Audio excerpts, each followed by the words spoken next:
কোন সাহাবী নবী সাল্লাল্লাহু আলাইহি ওয়াসাল্লামকে হাসাতেন?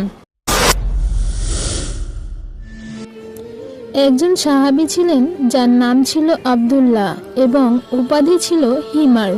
তিনি নবী সাল্লাল্লাহু আলাইহি ওয়াসাল্লামকে হাসাতেন।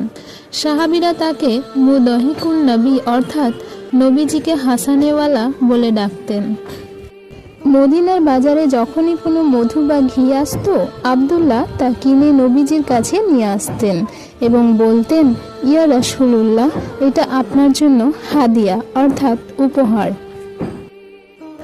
পরে যখন বিক্রেতা টাকা চাইতে আসতো, তিনি তাকে নিয়ে নবীজির কাছে গিয়ে বলতেন, হুজুর, এর টাকাটা দিয়ে দিন। নবীজি হাসতেন এবং বলতেন, তুমি না হাদিয়া দিয়েছিলে? আব্দুল্লাহ তখন বলতেন, আমার কাছে টাকা নেই, কিন্তু জিনিসটি আপনার জন্য পছন্দ হয়েছে। তখন আমাদের নবী সাল্লাল্লাহু আলাইহি ওয়াসাল্লাম তাকে টাকা দিয়ে দিতেন। প্রিয় দর্শক, ইসলাম শুধু গাম্ভীর্যের ধর্ম নয়, এর মধ্যে শালীন হাস্যরস এবং আনন্দেরও অনেক স্থান আছে। আমাদের নবী সাল্লাল্লাহু আলাইহি ওয়াসাল্লাম সাহাবীদের সাথে অত্যন্ত মধুর, আন্তরিক ও হাস্যোজ্জ্বল ছিলেন। সুবহানাল্লাহ।